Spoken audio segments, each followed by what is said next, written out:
To welcome and introduce Ms. Celia Roberts, a distinguished senior yoga teacher and therapist with Yoga Australia and Meditation Australia.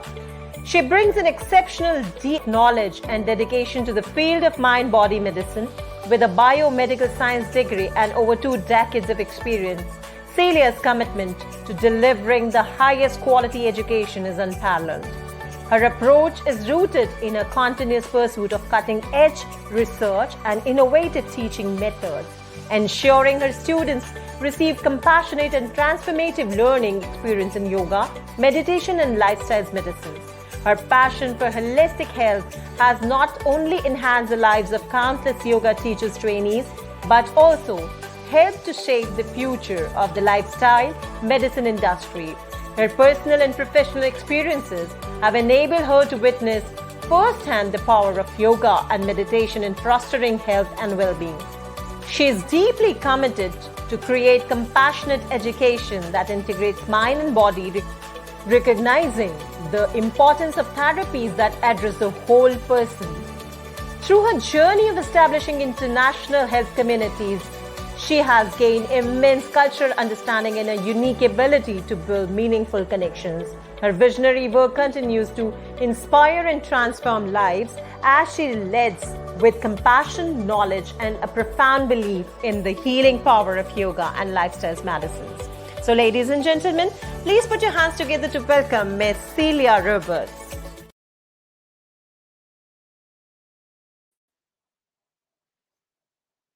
Most welcome, Celia ji. Yes, thank you. Most welcome, Ms. Celia Roberts ji.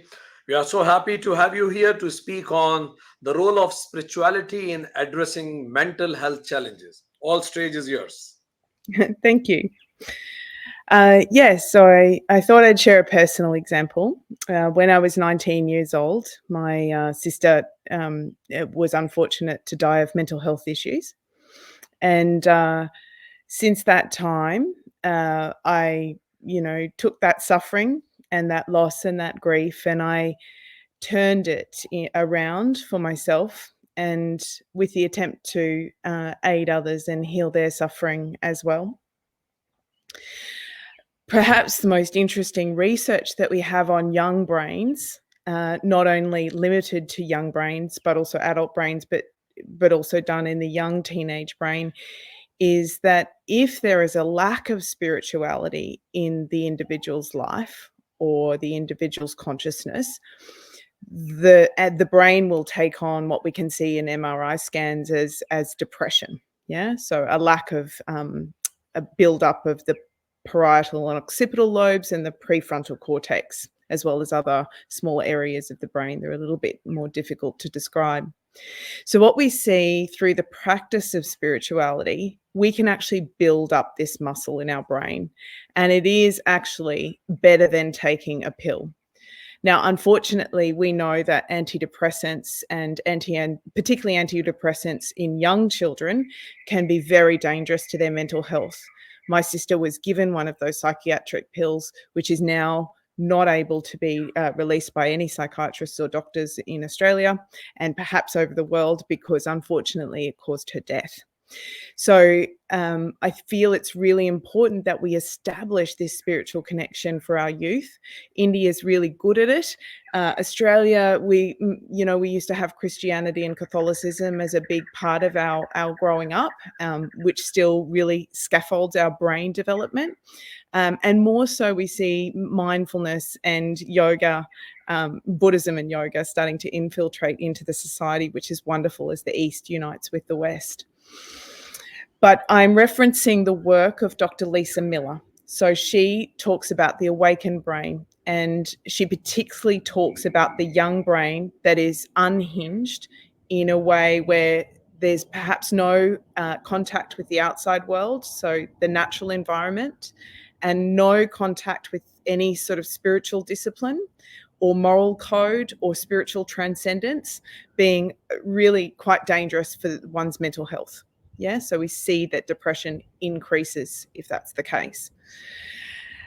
So I do really believe that if we can try and move forward without medicines, not to say that they're bad and they can be helpful, But if we can move forward with things like yoga, just the simple practices of returning to nature to heal, using our breath to pacify our mind, using our body to gain some somatic awareness, and also to pacify our nervous system and quieten the mind, we can see that those somatic practices like yoga asana and breathing practices, which have so heavily been written up, the breathing practices, particularly in the ancient scriptures, the Bhagavad Gita and the Yoga Sutras of Patanjali, we can see that those practices are almost as good as medicine, any medicine that we could put in our mouth. And that's because we can see that our somatic practices, or the messages that come up to our brain, or the messages between our brain and our body,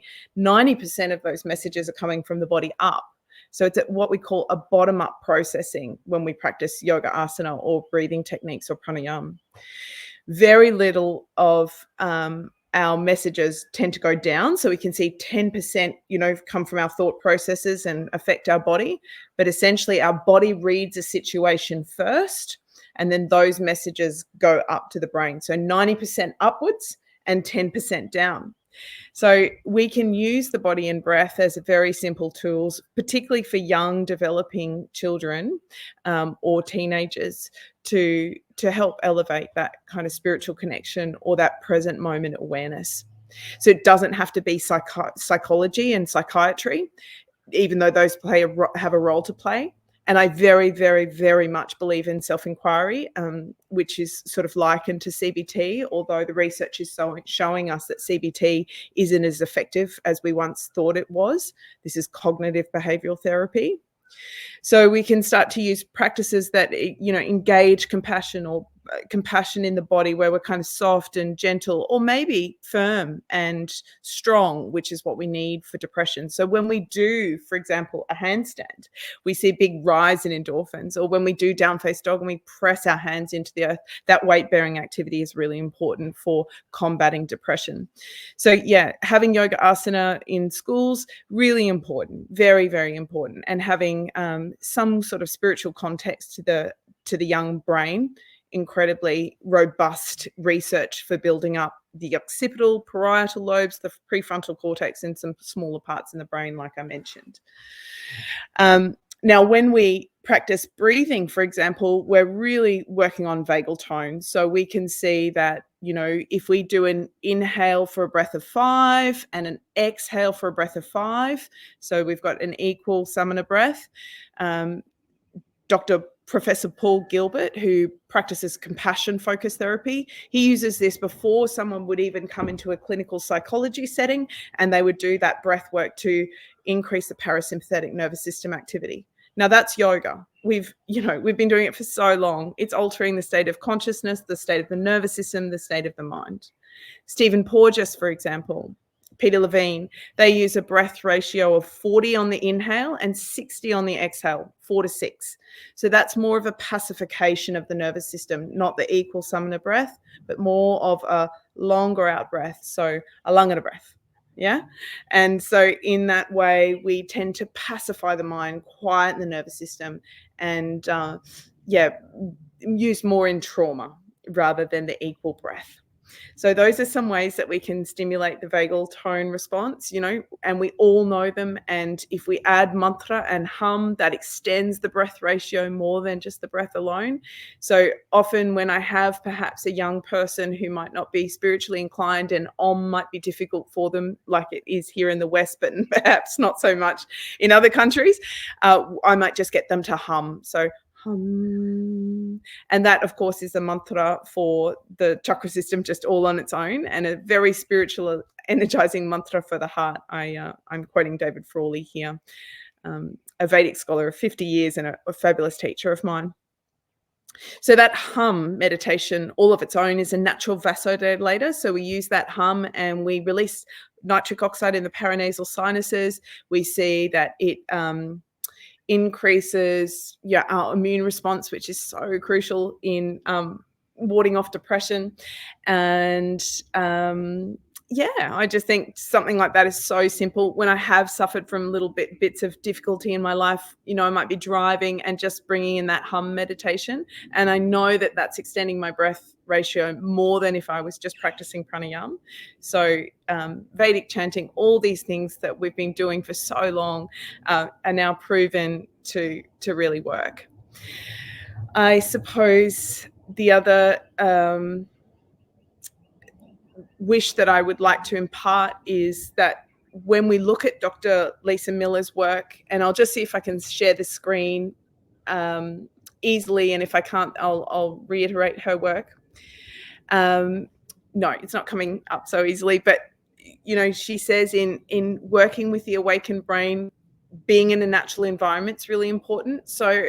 And being with a spiritual teacher and a spiritual community are also really important. And we can start to see that high amplitude alpha wave frequencies at the back of the brain start to increase when we're in spiritual discipline, like when we're in our morning practice, or when we're in a group, or when we come into coherence with another human being whose amplitude is also high. So high amplitude alpha wave frequencies at the back of the brain. Now, one thing that's really fascinating, and I mean, she's a Harvard researcher, so I always found this a bit woo-woo, but fabulous as well. She says that this is also Schumann's resonance. So we start to resonate, and I am going to perhaps forget the math, so forgive me if I've got it wrong, but 7.32 hertz. Yeah, so this high frequency, high amplitude alpha wave frequency at the back of our brain is also the Earth's aura, or the Earth's frequency, and to have modern science showing us that's incredible. So she is really saying to our youth and to us who are, working and on computers, get back into nature. And so that's why I thought, when I found this place, build this studio where people can practice outdoors. It's so important. We've got to get back to our roots. And so, yes, being in the outdoors and being in nature and resonating with that high amplitude alpha wave frequency when we're in spiritual connection with a group, a teacher, or in nature. A group, a teacher, or in nature, or in prayer or meditation. And it doesn't matter of what discipline, Judaism, Christianity, Muslim, Islam, all of these things, or yoga, or Buddhism. It doesn't have to be a religion or a spirituality, just, something that helps you connect and resonate. It might also be a good time to mention the work of Andrew Newberg. He's a fabulous cognitive neuroscientist.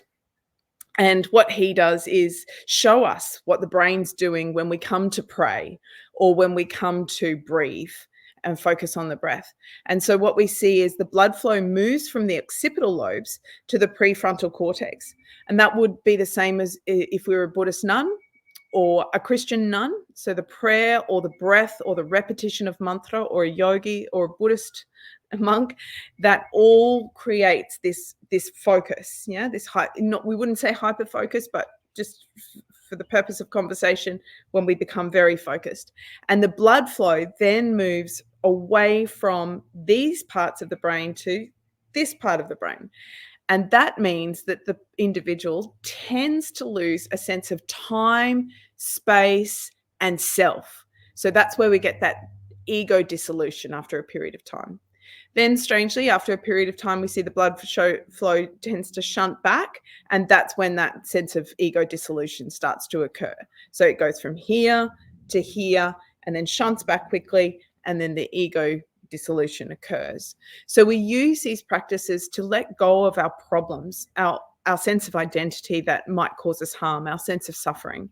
And so we can see that the spiritually awakened brain is the medicine we need. It is absolutely the medicine we need. And we don't need to put things into our mouths to get well. We need to focus on breath, nature, spiritual discourse, treating our whole life as a meditation, and sometimes also working on our egoic identity with trying to help or save people. That's definitely been one of mine over the 20 years that I've practiced, trying to clean up all this mental health mess.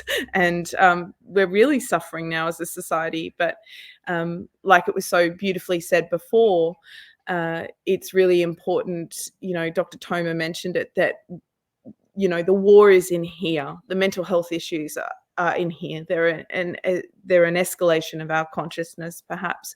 And so as a yogi, I am personally learning that the best thing I can do is perhaps to cease the service for a while and really cultivate that cleaning up of my mind on the inside and my heart on the inside. And that can be the best service we can give at that period of time in our lives, perhaps once we've come to some level of realization. That doesn't mean, of course, that we won't return to the world and do selfless service. But yeah, we each have our role at different times and different places. And it's very wise to look at, perhaps the issue is within us, within our consciousness, and we can start here at home. Great. So wonderful speech, Celia Roberts-ji. It is mixture of philosophy, psychology, modern science. It purely justifies the degree that is just next to your name, BSc, biomedical institution. So it is a combination of all. Thank you for taking us through a journey of your own life, which help us to be sensitive about how life happens to us. And you mentioned about that instead of medication, go for meditation. It works more. And you rightly mentioned that from amygdala to VMPFC, ventromedial prefrontal cortex, is the journey of life. You rightly mentioned about Dr. Miller's awakened brain. You mentioned that how young brains respond to things when they go for meditation. You took example of breath, body awareness, and you also mentioned that meditation help us to activate parasympathetic nervous system. You also mentioned about vagal tone. So that, and you also said that when our mind becomes in alpha due to this deep meditation, and alpha is also the whole earth is resonating in Schumann resonance. Also, you connected alpha and theta. That was so wonderful of you. You also gave us some practical tips how to inhale or exhale when you take in breath and out breath. You also mentioned about the self-inquiry, and you connected it to CBT and ABCD, as they say, activating event and then disputed these things. But you also mentioned the limitations of CBT. At the same time, you talk about how profound self-inquiry or swadhyaya is. You also suggested us to be next to the teacher, prayer, nature, and you also made that all paths are equal, all paths leads to thee. You also mentioned that coherence also helps us to develop alpha brainwaves. You also mentioned when you pray, there are researches that says that when you pray, that blood flows here and you go get into what Mihai Csikszentmihalyi talks about. You get into a flow, a state of zeroness, a state of absolute samadhi. So I think it is a complete talk, and people would like to listen it again and again. You talk about Professor Gilbreth, Dr. Miller, and many other studies you mentioned. I'm sure that people would like to listen it again so that they can be greatly benefited. Highly honored. Thank you. Thank you. You have a wonderful ability to recap like that. That's incredible. Thank you. Thanks for the work. On behalf of United Consciousness, I thank Ms. Celia Roberts for coming onto the platform of United Consciousness.